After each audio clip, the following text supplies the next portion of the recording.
Shutterstock Music.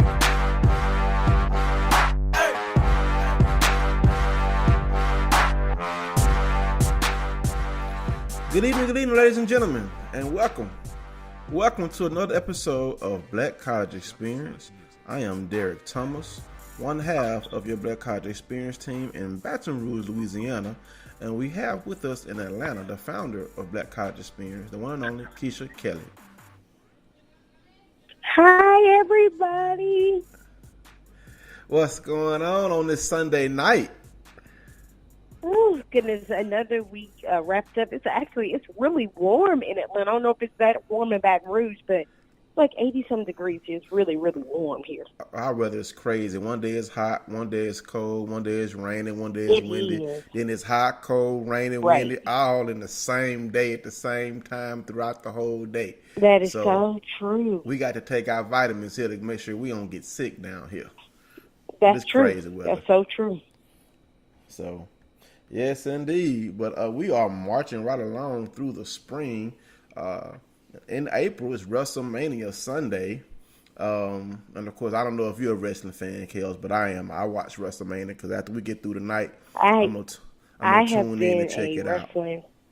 Yeah, I have been a wrestling fan since, at least, we'll say over 30 years. We'll say, yes. I mean, we still go, I took my mom 1 year to see it live, like on Mother's Day, I believe. Mother's Day or Father's Day. So we still go watch it live. And one of my closest friends from here, or from Huntsville, that lives here, he's we travel from conference to conference to cover sports. His equivalent is going from place to place, watching WrestleMania, all of those things. Like, he goes everywhere to watch those. So I'm pretty sure Mark is it in Tampa? I don't know where is it at by chance? I think it's in Tampa. Oh. But, okay. I'm going to say, because he was headed to Tampa, so I'm pretty sure, yeah. And, while we focus on HBCU sports at our institutions, there are some HBCU former athletes who are trying to be professional wrestlers. There was a young lady who was in the Mae Young Challenge. Can't remember exactly where she went to school from. So we do have HBCU athletes, HBCU graduates, former HBCU athletes that, try to transition into professional wrestling, So if we can find some, definitely would love to have them on the show as guests, just to talk about their Black College experience and transitioning into a professional wrestler. Right, and I know we talk about so many different things, and I mentioned this the other day. Wrestling, there's only 2 HBCUs right now that have active wrestling programs, and that's Allen University and Florida A&M. And so I've been talking to somebody from FAMU, and they're like, we would love to come on. So that's going to give everybody a different twist. You're not expecting to hear about wrestling, but you're going to get a different twist because, again, the other day, just looking at research, and maybe 12 to 14 different schools that had titles and what they did. And again, you're saying how long you watch wrestling. I talk about how long I watch wrestling.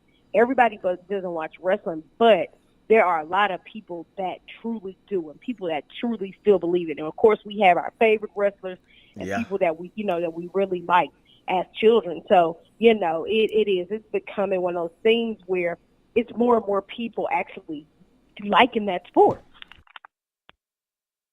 You're right. I mean, it's, like I said, it's more than sports. It's sports entertainment. Of course, growing up, my favorite wrestler told me to eat my vitamins and say my prayers. That's the immortal Hulk Hogan.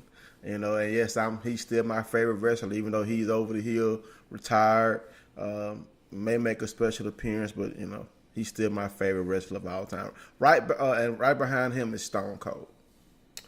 But I think I was a little bit older. I was more of a Andre the Giant fan. Also, Randy Macho Man. I was a Randy Macho Man. Oh, yeah, Macho Man, fan. Randy Savage. Jake the Snake.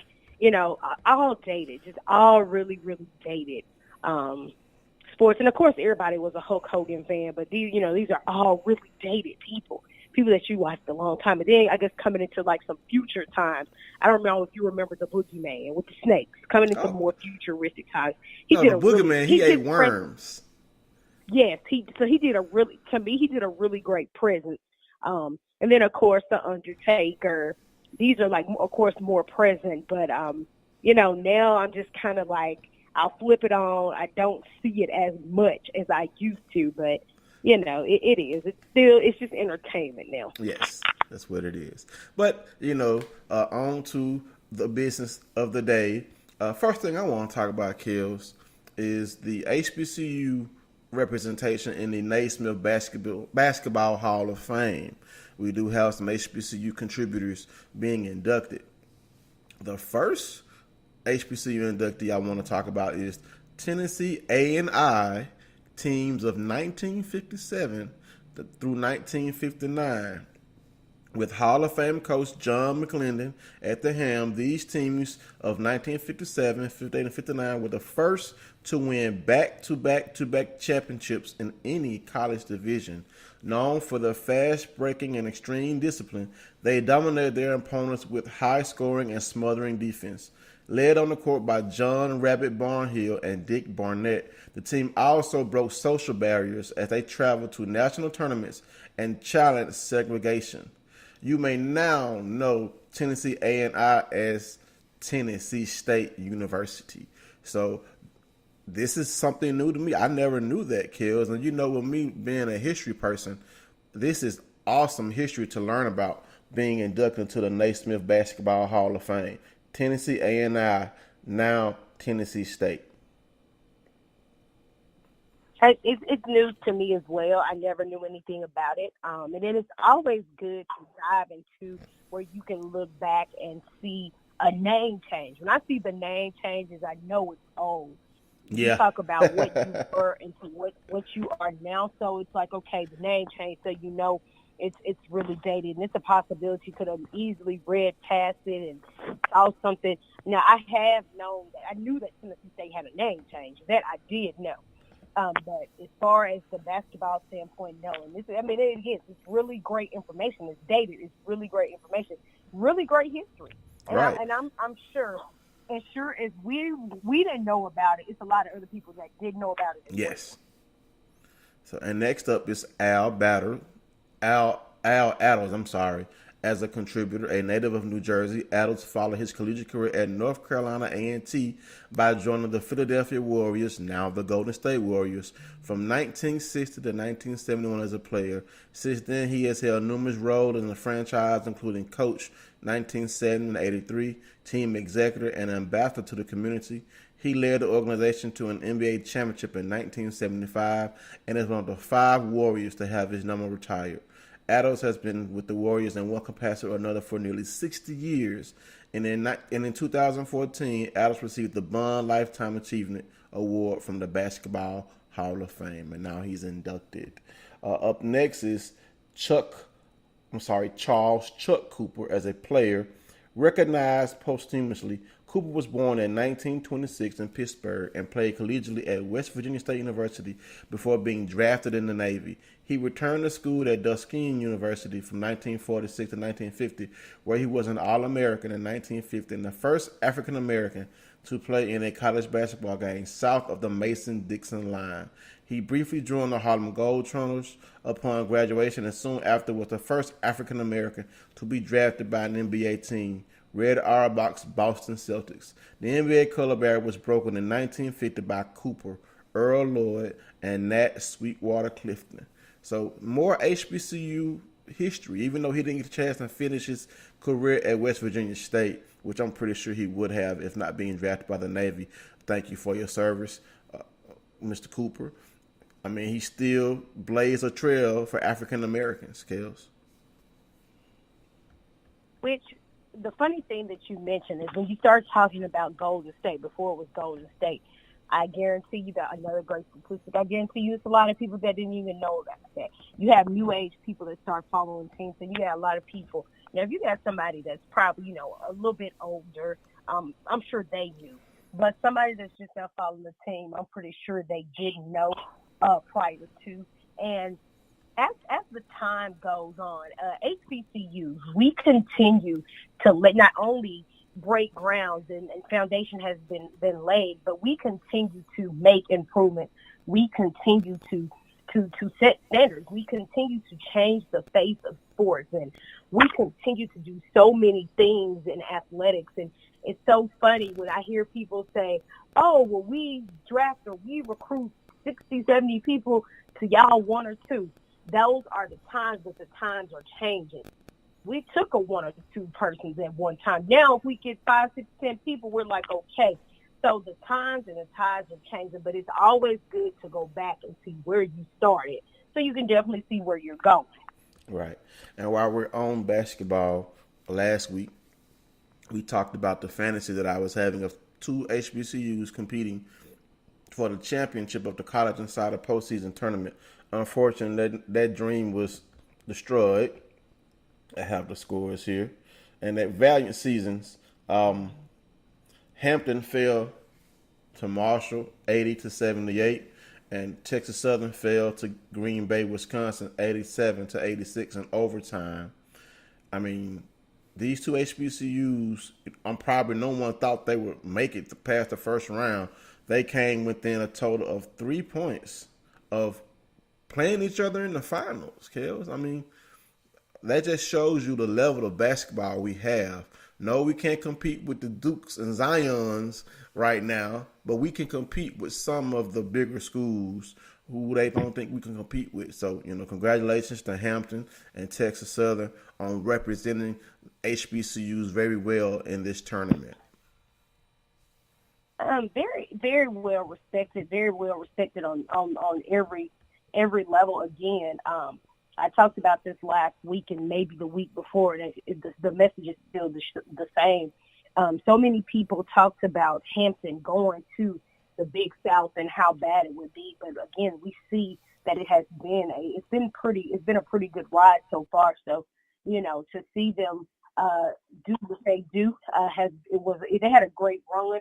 Also for Texas Southern rallied back from a 10-point deficit, and not the past game, but the game before they actually won. So, just to see them, I think that was University of New Orleans or whoever they were playing, just to see that was it was pleasant. It was good to see not only a school from the SWAC, because I always say we're SWAC made, but it was just good to see a HBCU that was still rallying. And I have no doubt that, we're all standing behind them rallying for them to make it. So, to actually see that happen was a great thing. And that just sets you up for next season. You know what next season is going to be like. So, oh yeah, let's take a commercial break and then come back.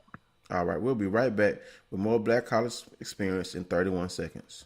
I already knew that I was going to go to college, from a young age. I definitely want to major in political science. After that, I'm going to get my law degree.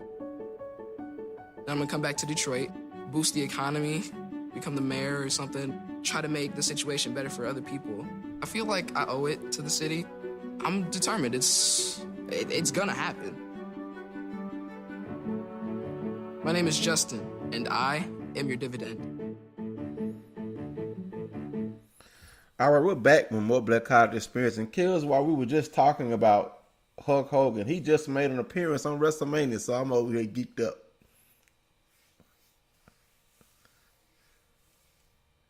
Yeah.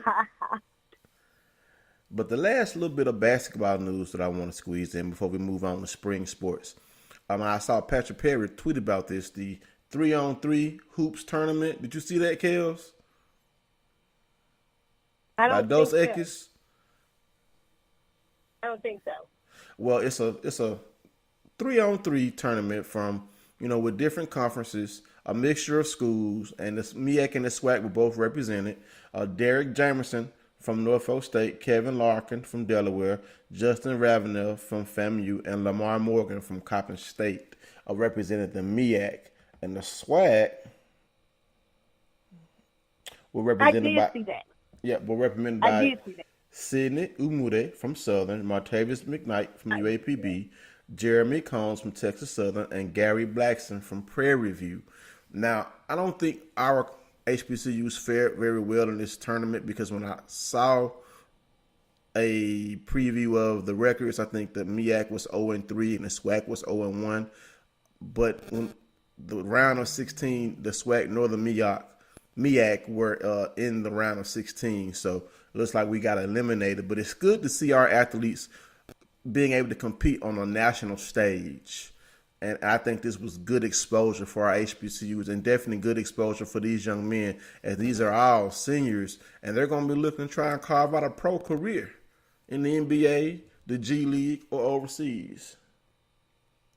Absolutely. And I think the good thing about it is that, you know, we continue to improve on every aspect and every level, every aspect rather, and every level. And, you know, I've heard you say it many times, and it's so important, it's so true.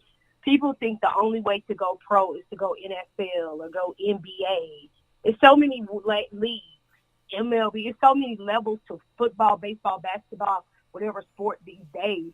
You can go pro and make some nice money in different levels. It doesn't necessarily have to be the National Football League or Major League Baseball or the National Basketball Association. It could be different levels. And like you said, different leagues. So I think, you know, it does. What it does, it exposes our guys to these different things, exposes them to different levels.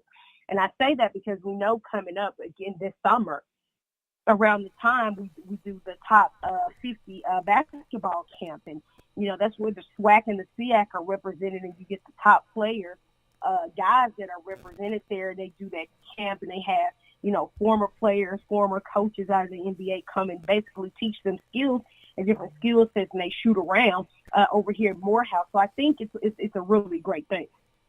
I do too. I think it's great. I think it's, like I said, it's good exposure. Hopefully next year we'll be able to win a few games and try to win that money. They do compete for a cash prize.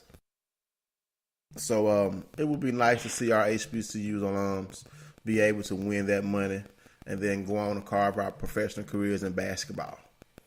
We have my live brother on. What's going on, PP? How you doing? Oh, man, I'm having some problem calling in. Yeah. Got to get you on, man. Got to get you on. We were just talking about that 3-on-3 tournament that I saw you post about before we jump into spring sports.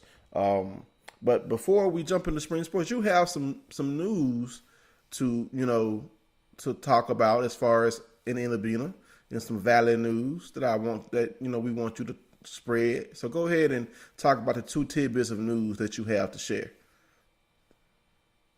Well, this past weekend, what is it? Alabama State, they're one of the best teams in the SWAC as far as softball is concerned, but Coach Smith was able to get his 400th win as a head coach. We're going to have to get Lee beating on here Alabama as a State. guest. We're going to have to get Lee on here as a guest. Yeah. We can talk about those years that Valley won all those back-to-back softball titles. Yeah, they're like SWAC softball, it's Lee Smith, and then nobody else. I mean, the other schools are starting to put more into it, but for the first, I say, 15 years or so, SWAC softball, it's Lee Smith. I mean, it's nobody else. He's the one that put SWAC on the map by winning games in the NCAA tournament and just establishing a culture at Valley as far as So, being that you say that, Patrick, this is so funny. My coworker has a daughter that played softball at Alabama State, and this is like probably within the last 2-3 years. And so he says, "Who was you guys' rival at Southern?" I was like, "We hated Grambling." He said, "For us in softball, we hated Valley." That's exactly what he said on Friday. Now that you're saying this, it makes all perfect sense. He was like, "We hated Valley. We absolutely hated Valley in softball because they were so good." Now it makes sense what you're saying. Why he hated Valley so much, because y'all used to beat them. Oh, yes, and here's the thing. My friend Jasmine Brown that came on last year, the reason why I call her 5 times is because Valley won. I think they won 5 in a row. I know they won 5. I can't remember how they won in a row. I know it was at least 3 to 4 that they won in a row, but I know they've won at least 5 SWAC softball tournaments. So, yeah, I mean, it was a few classes that had every year that they was at Valley, they won a ring. So, I mean, it's just that culture, man, that winning culture, and it seemed like, we're trying to get.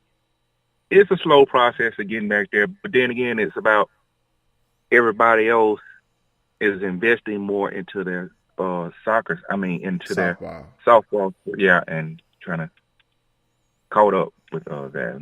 Yeah. And the last bit of news, which is good, it's great news. Go ahead, PP. Yeah, I love it, man. I mean, coached. I mean, after 1 year at Clark, Atlanta, one of the guys with the name on his stadium, he's back at Valley as a quarterback coach. And that is huge. That is huge. So, who is this? Coach Willie Titan, our frat brother. I knew who it was, but I want the world to know. Yes, Willie Satellite Titan is back in the Delta, where he helped turn Valley's football program into a winner with Jerry Worrell Rice, NFL Hall of Famer. And we're glad to have him back in the Delta to help turn around our struggling football program in year 2. So I'm glad Coach Titan is back home where he belongs, because we need him back at Valley, because he is one of our trailblazers and superstars. Well, while we're here, and let's go back, because I honestly didn't know this until y'all said this, and I get all the Clark Atlanta stuff before it's released. You talk about how proud you are, how happy he is that he's coming back home.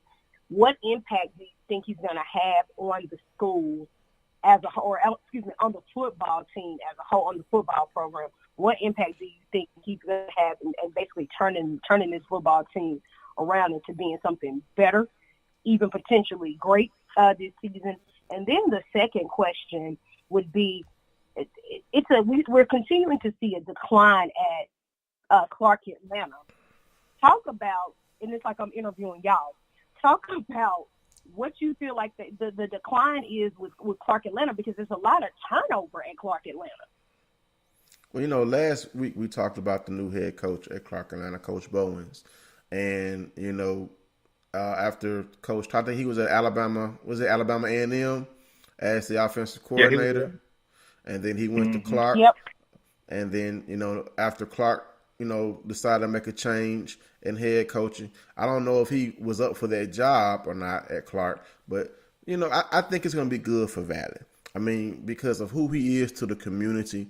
When he was at Valley, we did have some success, not enough success for them to allow him to stay, but none of us were happy when he was relieved of his duties as the head coach of Mississippi Valley State University, because of who he is and what he means to Valley.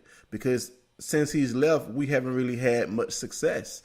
Morgan had, how many winning seasons did Morgan have, PP? One? He didn't have one, but he had one winning season in the SWAC. We were 5-4, but he was 5-6 overall. But I think Titan had our last 2 winning seasons at 6-5.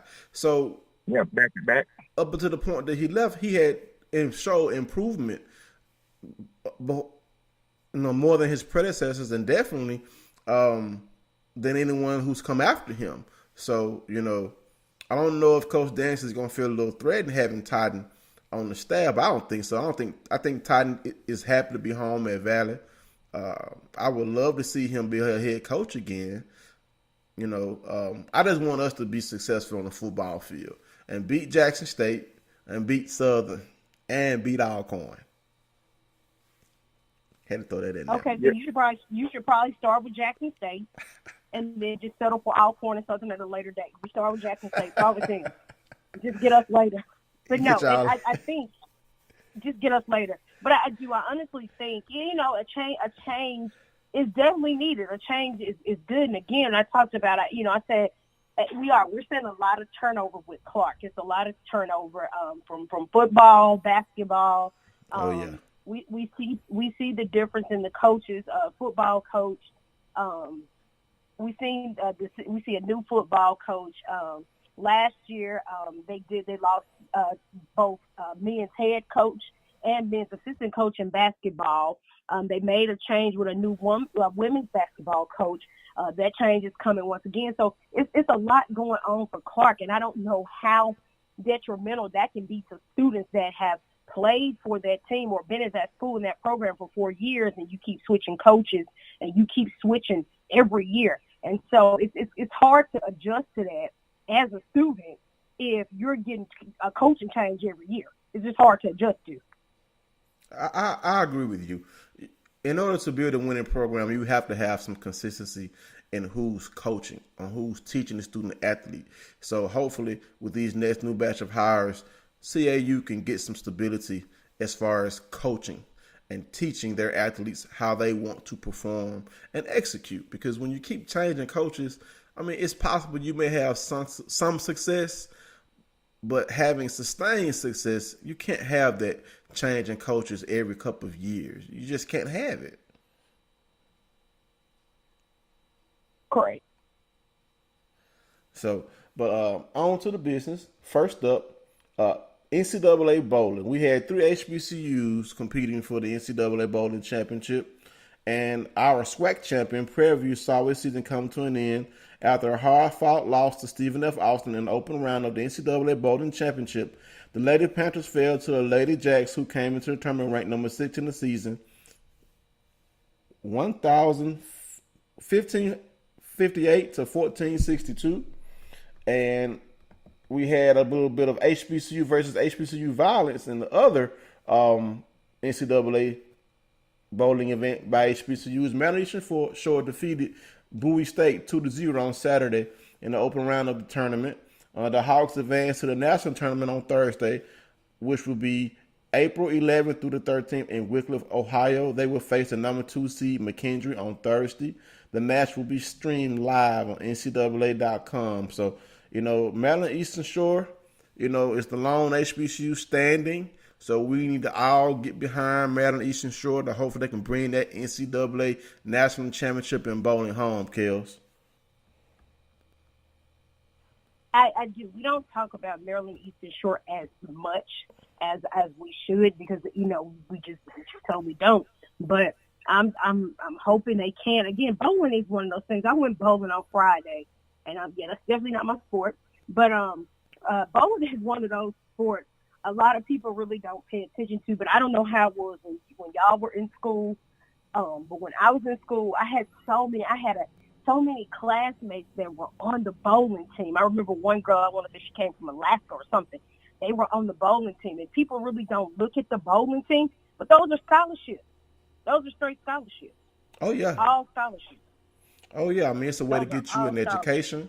It's a way to compete in a sport that, you can become a professional bowler in, and you can carve out a nice career and win some money in bowling. Absolutely. All right. So now we're going to look to move into spring sports in the SWAC.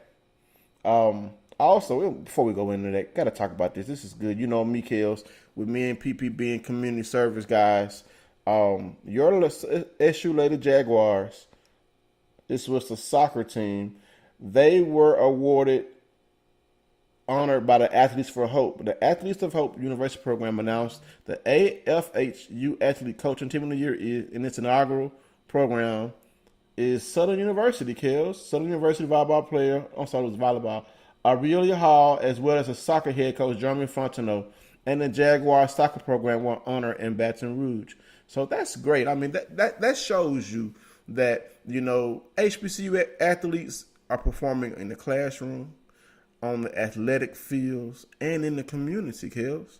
You should be proud that your Southern University won this award. Absolutely. I did. And I actually reached out to him. For people that don't know, we did interview Coach Fontenot last year, talking about the soccer program. And, it's more exposure to it now. And Coach Fontenot is one of those people that I truly support. And I mean, on every level, when we do have our moments where they're like, okay, you want to donate to your school, or you can donate to whichever athletic department you choose. And my donations go to the soccer program. That's where I choose to spend my money because, again, baseball, basketball, football, those programs are continuing to pump money. But, it's just like you want to get to a different cause. So I did. I'm very proud of it. Very proud of Coach Fontenot and the girls. Yes, indeed. And jumping over into baseball, there was an upset by your Southern Jaguars baseball team, Kels. Won't you run down that upset and let everyone know who the Southern Jaguars defeated?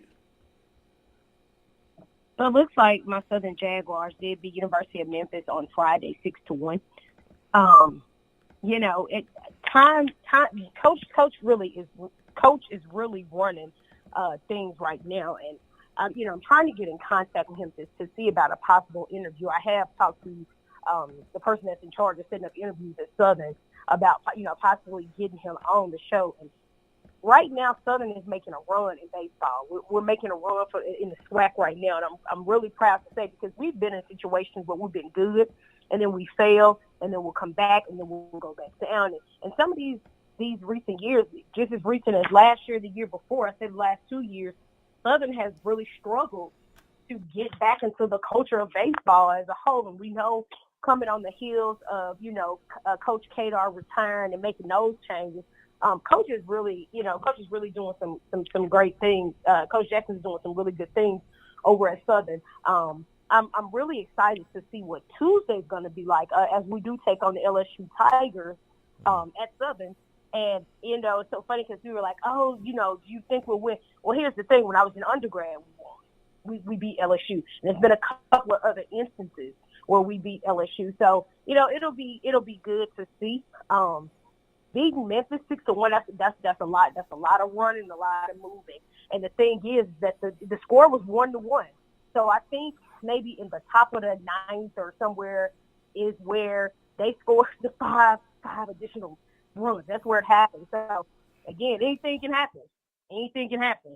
Exactly. And just to run down Saturday's games, Memphis got a little bit of revenge on your Jags, winning the last two games, 14-12 and 10-1. But hey, that one win lets you know that Southern can play with a team from a bigger conference. Our Delta Devils falls to Alabama State 5-4. Alcorn defeats Alabama A&M 8-4. Prairie View defeated UAPB 4-3. Jackson State defeats Rust 10-2. Grambling beats Texas Southern 7-2. Alabama State completes the sweep, defeating Valley 12-2. Jackson State completes the sweep, defeating Rust College 15-1. Texas Southern falls to Grambling 8-4. And Sunday's games, I don't think they have scores yet. Let's see if I have any. Jackson State 15-4 over Rust. And like you said, that Tuesday game, Kills, and we all know that when HBCUs play bigger schools, 9 times out of 10, well, 10 out of 10, most likely it's going to be us coming on the road. They won't come to our stadium. But in baseball, that's different. You know, Southern plays at LSU Stadium, new stadium that LSU built a few years ago. But they're going to be playing on the campus of Southern University on Tuesday. And I would love to see the fans come out, whether the Jags win or lose, and just welcome those Tigers rowdy. Come out and let the LSU know that, you know, there is another baseball team in Baton Rouge, and we're going to come and support, win or lose. I would love to see the fans come out and just, you know, make a lot of noise, a lot of cheering, see if we can rattle them LSU Tigers a little bit, because even though they're a good team, they're not as strong as they have been in recent years. We know all the national championships that they've won. But I would love to see Southern take this game, Kills, and make a statement in Coach Jackson's second year. That's one of the things, you know, we do. We actually have a kid that I call an ambassador of the students. His name is Scotty, and he's really, really, really hands-on with getting students to participate. Like, he's been really monumental in getting more students out to basketball games this year, or to get them out to basketball games, getting more students out to come. Instead of watching it from your phone, or instead of, you know, talking about it on social media, come to the games, come support these teams, come support these students, because I can't say it enough. Every single week, these kids go out here and they put on the show for us. It's not for other people. They're putting on the show for alumni. They're putting on the show for other students, for their classmates. They're out here putting on the show for us no matter what the sport is every week.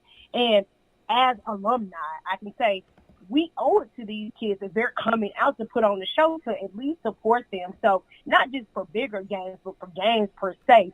And he has, you know, it's like he started the rally. I was like, okay, now we need to push. You know, we see how baseball, we don't want to be, and I often say that we're come from behind school. You don't want to be the person that just starts supporting the school once you see how good they are. Support these kids regardless.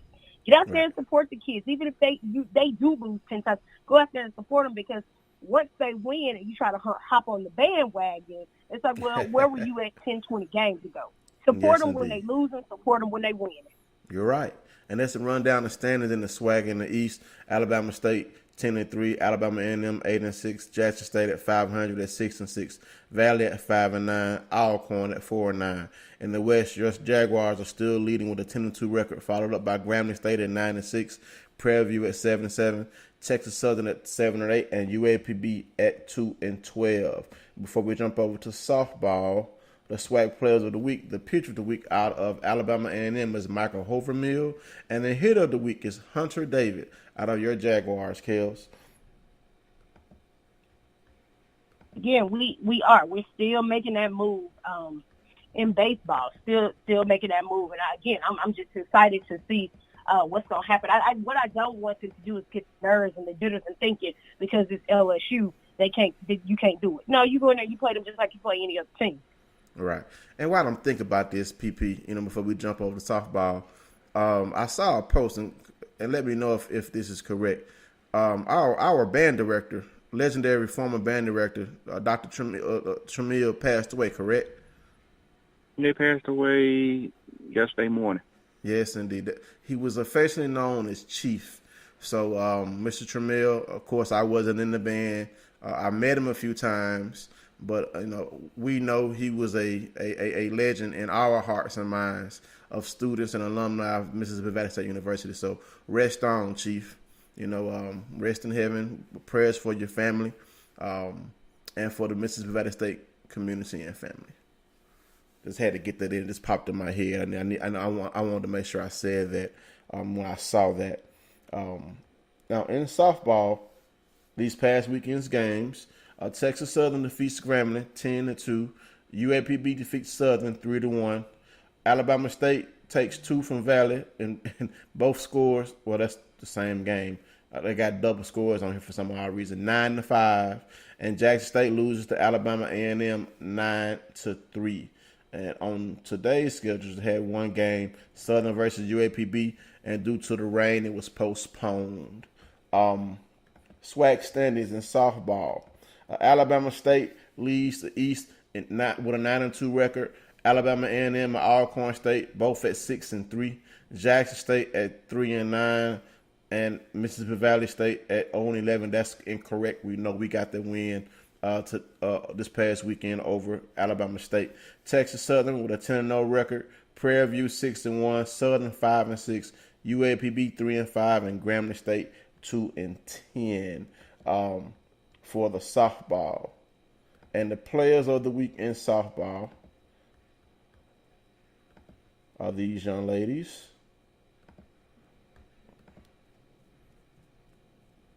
Paige Taylor out of Alcorn is the pitcher of the week, and Lauren Banks out of Texas Southern is the hitter of the week.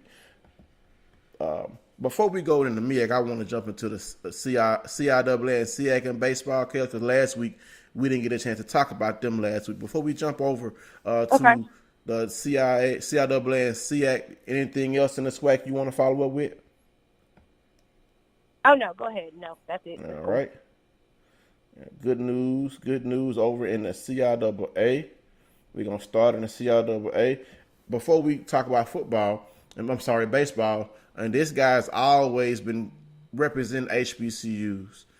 And Kels posts about him every week. Every time this basketball legend, a basketball player, all-star, wears something with an HBCU logo, Keisha Kelly is on it. Chris Paul Foundation donates to the Winston-Salem State Athletic, makes a $50,000 donation to the athletic fundraising campaign. And his family, even though he didn't go to an HBCU, his family has a rich history of attending HBCUs. But what if Chris Paul would have went to an HBCU, Kels? I mean, his basketball talent was evident. He would have gone pro even if he would have went to an HBCU. So it would have been great to have him as an alum of HBCUs.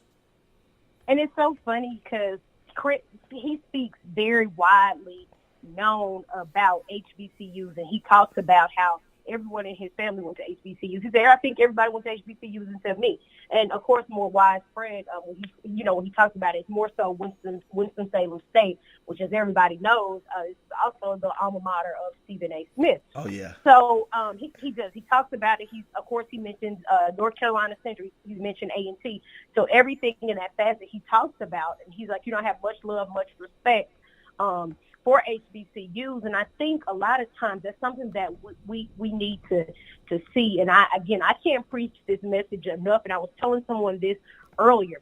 So many times, and it sounds like a joke, but I'm so serious. People think, oh my goodness, I can't, in order for me to go to pro, I got to do my Alabamas or my Tennessees, my LSUs, my Auburns, my Dukes, or whatever it is. And I'm, first of all, depending on the sport, some of these kids not even 5-star, not even 3-star. So you might want to get over here to your Texas Southerns, your Southern Universities, your Alcorns, and act like that's where you are. And the other part is that a lot of times these people act like, it's not good. HBCUs aren't good enough for them. When we know our parents went to HBCUs, our grandparents went to HBCUs. So to see somebody like that, like representing our schools, our Texas Southerns, our Winston-Salem, whatever HBCU it is actually a breath of fresh air. And he does it so often. Here recently, yesterday, I'll say he had on the Support Black Colleges sweatshirt. So he's making a statement every single week. I think he had like a split, like a Howard or something shirt on him. It's making a statement. One thing I will say that I would like to see more of, I would like to see more of these athletes do more of. It's more than a Morehouse or a Howard. Come on down to your Wiley colleges. Come on down to your Bethune-Cookmans, your Paynes. It's so many HBCUs. It's over 100. So take a pick. You can take a different college every day. I agree with you. And Kels, we might need to see if we can get in touch with Chris Paul to send him a BCE shirt, see if he'll wear it. Because, you've had some success with getting professional athletes and high-profile HBCU graduates with putting on the BCE shirt. Let me tell y'all something. If Chris Paul put on a BCE shirt, I'm going to act real bougie. I'm going to act like I don't know nobody else. I'm changing my phone number. Life is going to be very different off one T-shirt. All right, so let's jump into the CIAA softball. Claflin defeats Shaw 13-3. Chowan defeats Virginia Union 16-2. Claflin defeats Shaw 13-2 in the second game. Chowan defeats Virginia Union 11-5. Bluefield State defeats Lincoln 13-2. Bowie State, the game was postponed, don't have a score. Johnson C. Smith defeats Fayetteville State 6-4. Bluefield State defeats Lincoln again 15-2. All right. And that's the end of the games for the weekend. Now, the softball standings in the CIAA. All right, in the Northern Division, Chowan sits at 6-0. Virginia State at 4-2. Virginia Union 4-3. Bowie State 3-3, Elizabeth City State 1-3, and Lincoln sits at 0-6. In the Southern Division, Claflin sits at 10-0, Winston-Salem State 6-2, Johnson C. Smith 4-4, Shaw 2-3, and Fayetteville State, St. Albans, and Livingstone sit at 0-5, 0-4, and 0-4 respectively in the CIAA conference. And while we're in the CIAA, since you did bring up Stephen A. Smith, and this is a story that's been going on, he's set to become one of the highest paid journalists for ESPN, Kels. The highest paid person, period. Highest paid, what is it? Correct. Personality, yeah. Correct. So all from an HBCU. And it's so funny because our friend Steven over at HBCU Game Day, he made sure to add, and I made sure to quote, and yes, he does give back to his HBCU. I made sure to add the special words because that's the first thing people going to ask. Right. And it's so funny when you read. Go ahead. I'm sorry. He made a quote that's, when people say that their dream job is LeBron or right. the dream is LeBron. And he was like, no, he feels the dream job is him, or the dream should be him, because it's a once-in-a-lifetime chance to be a LeBron.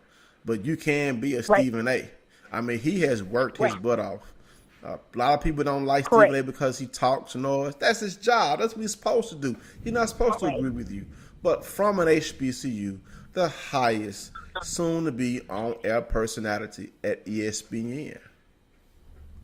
And I listened to. I was looking at. You know how you have y'all know how they have just the open like they posted it on, like, I think Sports Illustrated and ESPN, all those different sites, and you can just go through and read the comments, and people are like, oh, I can't stand him, and I'm reading the comments laughing, because in my mind I see two things. I see an African American man that's making a lot of strides, and he's doing what he got to do. Exactly. I see a second person that's not only an African American man doing the doggone thing, but you got an African American man that came out of an HBCU. So that alone trumps anything else. I was like, you don't have to like him, but the fact that he graduated from an HBCU, that's about to take precedence over everything right now. Most definitely. I mean, and we have another HBCU alum that's doing good in the sports personality, and that's Shannon Sharp. I mean, you look at two of the biggest sports personalities on TV. They hail from HBCUs. You got a third one, too. You got a third one, Bomani. Oh, Bomani Jones, sure, yes. So, I mean, even though you may not make it to the league or stay there long, you have a way to position yourself to represent your HBCU on TV. And Stephen A. does it. Shannon Sharp does it. Bomani Jones does it. So it's just good to see our HBCU graduates, doing well in their careers. All right, and jumping over to the CIT for baseball of this weekend's games. Lane defeats Tuskegee 14-4. Benedict defeats Clark 8-5. Benedict also loses to Clark 8-6. Tuskegee defeats Lane 9-8. And that's all the games that I have scores for. Standings in baseball in the CIT. Get them up here. All right. In the East, Albany State sits at 11-1. Benedict at 7-5. Morehouse 6-6. Clark Carolina 6-8, and Payne at 0-12. In the West, Spring Hill leads with an 11-3 record, followed by Miles at 8-4. Kentucky State at 8-7, Lane at 8-8, Tuskegee at 4-6, and Lamar on at 0-10. And the players of the week in the SEAC are, all right, Kashawn Clark Lane was named the player of the week, while Jacob Schuster Miles earned pitcher of the week honors.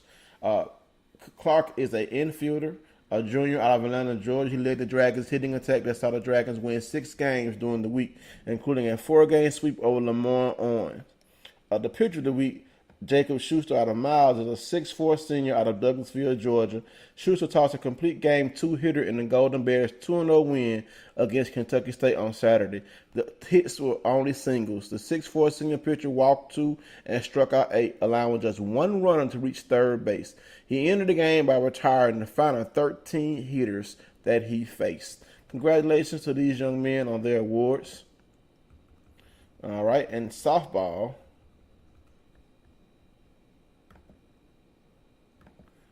All right, on the diamond. Scores for this week are, come on, SEAC website. All right, this weekend scores. Let's see, April. All right, April 7th score. April 6th. Miles, well, they don't have a score, but Benedict blanked Payne 14-0. And in the second game, they also blanked Payne 14-0. Lane defeated Kentucky State 3-2, and Kentucky State returned the favor, defeating Lane in the second game 5-3. In the standings for softball,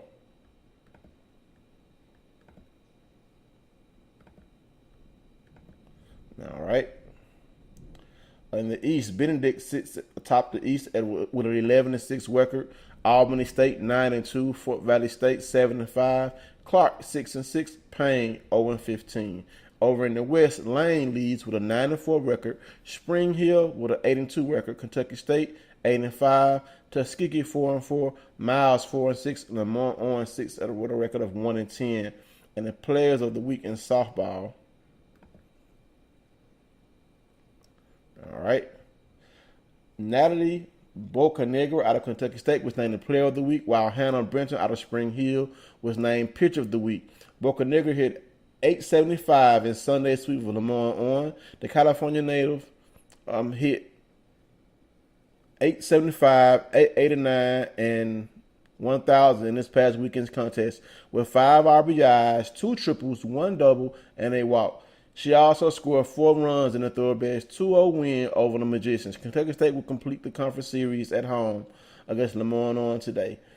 Hannah Brenton, a 5'9" sophomore out of Mobile, Alabama, from the Rubbers, was 3-0 in 3 outings with 6 wins on the season. She posted a 1.67 ERA, a 2.41 opposing batting average, and 3 strikeouts per game in the sweep of Tuskegee. The sophomore pitcher allowed only 1 run in 2 wins against Tuskegee and held the Tigers to a 1.96 batting average. That's a performance, y'all. I mean, she was killing it on the mound. Congratulations to these student athletes in the CIT for winning Player of the Week in baseball and softball. I mean, it's getting down toward the end of the season. We're going to be trying to get ready for those conference championships in the SWAC, the CIAA, and the CIAC, and also the MEAC. So to finish up, I'm going to run down some MEAC news before we jump into. Before we go into that, I want to talk about volleyball. They do have this weekend, and I was supposed to meet up with Coach Goree, and I'm not sure because she's supposed to be here. This is Kentucky State's head volleyball coach, and I'm not sure that she's leaving tomorrow. But they had what's called the Big South in Atlanta, and of course this is like a volleyball tournament that they're doing this weekend. So, I was supposed to meet up with her and just kind of lunch or whatever. We're just going to talk, but they are out here and. I'm just kind of trying to keep watching, see what's going on. But I know they have had a tournament out here that Kentucky State is playing in. All right. So, even though we're not in season for volleyball, Coach Goree trying to get the Thoroughbreds back to the mountaintop in the CIAC. We know what she did at her alma mater, winning all those championships in the CIAA. She's trying to do the same thing at Kentucky State. So, she's I think she's our only 2-time guest, so we're going to get her back on for a 3rd time, I guess, when volleyball season starts up in the fall. So congratulations, Coach Goree. Hope the team does well in the tournament. So now on to the MEAC. And first up, the player of the week in the MEAC. The player of the week in the MEAC is Aaron Straker out of Savannah State. The rookie of the week is Jared Weaver out of FAMU. And the pitcher of the week is Garrett Lawson out of Delaware. Savannah State junior Aaron Staker was selected as the MEAC Conference Player of the Week, and his stats for the week are scoring 4 runs and driving in 6 at the Tigers, 2 out of 3 from defending champion North Carolina A&T. Weber was 6 for 17 in 4 games for the Rattlers this past week, hitting safely in all 4, driving in 6 runs and scoring twice. Lawson struck out a career-high 10 batters and 7.1 innings of work against Melanesian Shore, scattering 5 hits and giving up just 1 earned run and winning the second game of a 3-game series the Hornets swept against their MEAC Northern Division rivals. Other top performers were Justin Banks, Matt Day, Devin Rivera Uzuna, and Jeremy Caro, and Cole, Gary, Brian Cordell, Marty Tolson, and Michael Johnson. So congratulations to those young men. Scores in the MEAC for this past week. Bethune-Cookman went blank Savannah State. Melanesian Shore also defeated Coppin State 3-2, and Coppin State defeated Melanesian Shore 5-4 in the second game. Norfolk State defeated Delaware State 7-3 in the first game. Delaware State came back, hammering Norfolk State 16-6. North Carolina State defeats FAMU 15-3. North Carolina Central defeats Davidson 10-9. Also, before we don't jump into softball, there was a Sylvester Moulton, even though he led his team to the NCAA championship, he was up for the Georgia State job. And I guess just trying to raise his profile because we know what he's done at NCCU, but he was not hired to be the head coach of Georgia State. That's great news, Kels and PP, because he gets to stay at North Carolina Central and try to win another MEAC championship. So what do you guys think about him staying at NCCU and Georgia State deciding not to hire him? PP? Oh, man, people don't know that you got people like Coach K, Roy Williams. These people co-signing him as probably one of the best young coaches out there. So I think eventually he's going to get hired at one of these big schools, but as long as he keeps winning at NCCU, that's a good thing. I agree. Kels? I agree with Patrick. Just to piggyback off of that, as long as he continues to win, he's going to, and eventually, again, his time is coming. So maybe the Georgia State wasn't a good fit. I don't know how much y'all know about the Georgia State program. I'll just leave that where that is. But yeah, it probably wasn't a good fit for him. All right. So, we want to keep him home at HBCUs, because we need him to keep us with a high profile. So if he's being spoken of in high regard by a coach like Coach K, I would love him to stay in NCCU and continue building that program into a winner. Who knows? He could possibly get a few 4-star recruits to come to NCCU and maybe win a few games in the NCAA tournament, because we know, they've been winning good in the MEAC. Had a good chance to win their game in the NCAA tournament, but they faltered late. So I'm glad Coach Moulton is staying. I'm glad that he will not be leaving. So jumping over to softball, players of this past week. The first up is Dalika Wallace out of NCCU. It's the player of the week. Rookie of the week is Kalita Dennis out of Howard. And the pitcher of the week is Kiara Hurley out of Howard as well. Their stats: Wallace, a third baseman, closed out the week with an 883 batting average, going 5 for 6 to the plate. She also had a 1.67 slugging percentage and a 909 on base percentage in 3 games against South Carolina State. Hurley, a pitcher, threw 2 complete games, including a shutout on Saturday against South Carolina State. Dennis, a first baseman out of Elk Grove, California, a freshman, went 6 for 9 at the plate with 5 RBIs, 5 runs scored, and 2 home runs in a 3-game series against Delaware. Other top performers were Jonah Cunningham, Kiara Brown, Jamisa Starterfire, Casey Watkins, Haley Bubbles, and Eternal Fuller. That's all I have in baseball and softball in the MEAC. Kels, you have any other tidbits you want to talk about? In softball or baseball? Anything. I don't. I did want to just follow up with one last thing.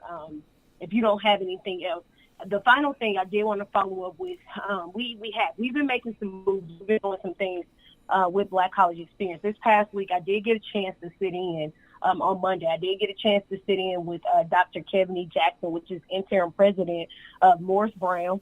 I got a chance to sit in on the interview that he did with the Crush Sports Talk with both Maceo and Emmanuel, which are both alums of Morris Brown. I got a chance to sit in and listen to the different things that Dr. James has planned, and the different things that he's looking forward to do as far as Morris Brown and all the many connections that he has. And of course, we had the same conversation as far as scheduling him for an interview. He left his card and he said he would love to do it. So probably within the next, you said next week, so coming probably within the week or so after that, we'll be looking to bring Dr. James on to talk about the different things that they're doing over at Morris Brown. The story was just simply amazing, and just listening to how he actually wanted to take the drive. And like, as we all know, that's a lot of responsibility to take on as a HBCU, as a person, period. So looking forward to talking to Dr. James here soon. Yes, indeed. And like you said, you alluded to our guest next week. I had a good friend of mine, Coach Alex Agrella, I met Coach Agrella at a spring football game, and now he's working with Miles, trying to help get more exposure for their brand. And he emailed me on Twitter and asked me would I like to have Coach Reginald Ruffin on as a guest of Black College Experience. And I was like, most definitely, because you're very familiar with Coach Ruffin. You know, they just won. Was that? Right. They just won the CIT championship, you know, and they just completed their spring game. So it'll be great to have Coach Ruffin on, talk about, you know, last season winning the championship and also preparing to defend that championship and see how his team fared in spring football. That's absolutely. And just to piggyback off of that, it's really great. Coach Ruffin, that was like one of the last conversations we had after they won the game, and our conversation went, and I'm pretty sure he'll remember this. I was like, Coach, it's not how you begin the season, but it's how you end it. And That's when we saw each other after they won, we both saw each other, we looked at each other, and we smiled, and we said the same thing, Coach. And it was almost until we said the same thing. I was like, it's not how you begin the season, and he finished it. It's how you end the season. That's correct. Well, that's it for me this week. You know, make sure you tune in next week for Black College Experience. Check out our interview with Coach Ruffin. We'll update you with the rest of the spring sports, softball, baseball, got some tennis news coming up, and hopefully we can report that Maryland Eastern Shore, you know, has won a national championship in bowling. That's all I got. All right. Good night, folks. Good night, everybody.